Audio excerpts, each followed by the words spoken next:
Hey y'all, Jesse Kalen coming at you with your weekly Oracle card reading forecast for the week of June 11th in 2018. If you would like a personal reading or a Reiki healing session with me, please read all of the instructions down below, but you buy my time at $1 a minute. You send me an email regarding information, which ones will be down below, and then we will get you in line for a reading and or scheduled a Reiki session.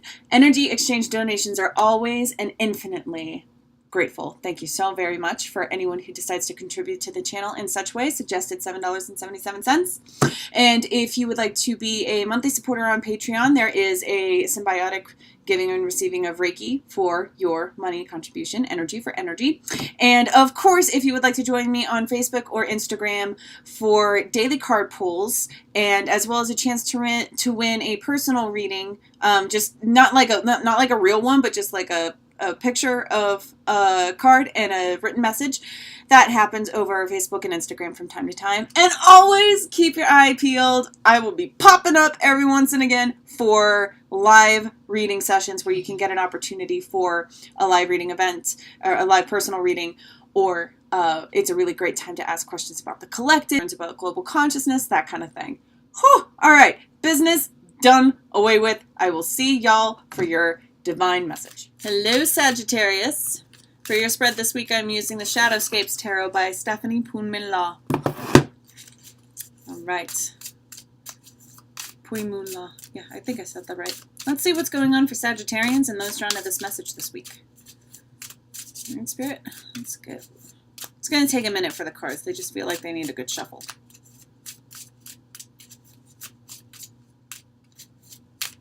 Sagittarians.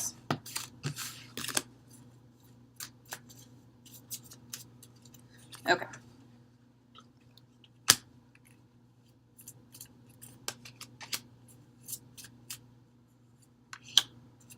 Right.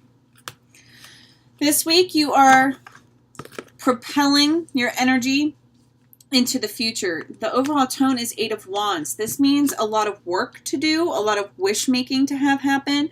I'm not necessarily sensing a whole lot of action with this wish energy about making things happen in your world, but just a frequency shift in what you want to create in this world, a frequency shift in your own self, creating a shift in manifestation in your future. So this 8 of Wands is also wishing that you were different a little bit, the way that you built your circumstances. You're kind of asking yourself this week, why have I done it the way that I've done it? And what can I do to ensure that I get the future that I want? So you have 4 of Swords in the beginning of the week, which I didn't even really see. So this 4 of Swords is like, don't beat yourself up. Set aside your concerns about your past. It's not the time to take action right now. It's the time to rest. In the beginning of the week, do feel free. If you're tired, rest, nap. If you're just overwhelmed, don't think about it. Put your feet up. Really and truly, you don't need to exhaust yourself. You don't need to exert yourself in that way. In the middle of the week, you have the Star. So when you take time to relax and back away from your concerns, and I do want you to see the beautiful artwork. Yes. So that's the Star. When you take the time to sit, relax, just be inactive with the sword of life, the double-edged sword of life, inactive with it, resting. The Star is a planning energy. The Star, I want you to see this. Okay. The Star is about dreaming about the best and only the best, and not fearing the darkness in between the stars. Understanding that without the darkness of life, there would be no stars for the light to shine against. So this carefree aspect, you're going to have a huge surge of inspiration.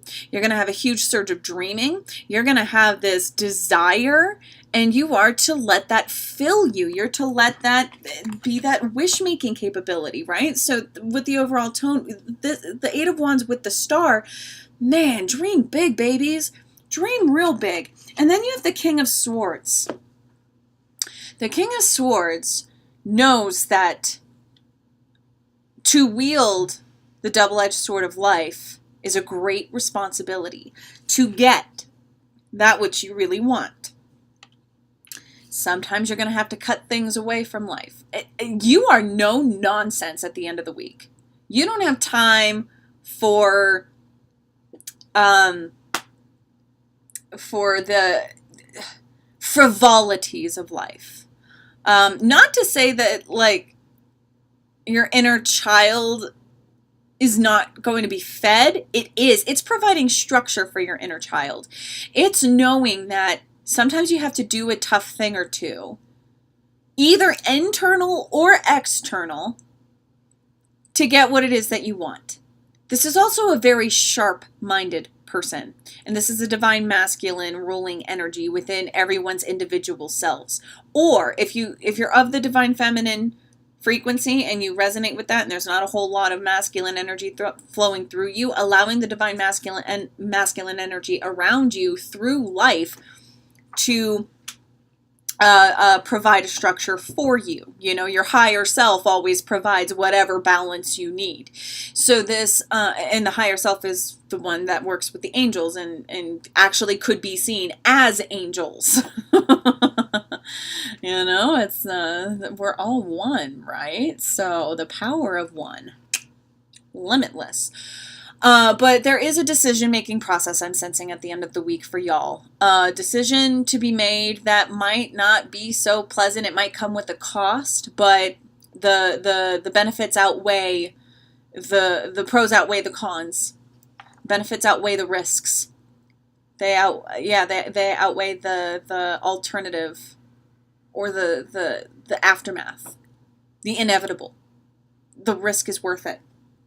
So this week, and the owl, the wisdom of the owl on his staff right there. And again, embracing that darkness, because owls are nocturnal, and that the darkness with the star, you need the darkness for the light to shine against. So it's not about acting on the darkness. It's about appreciating the darkness. It's about working with the darkness, and it's about casting wishes for your future beyond the darkness, into the future, right? Okay. So dealing with the darkness in the present moment, but for a really good aftermath, for a really good wish fulfilled later on. Making room for the new to come in. Sound familiar? Happens in all forms. Alrighty, y'all. There it is. Thank you so much for being here. I love you for loving yourself. Rock on, and I will talk to you soon. Take care. Bye.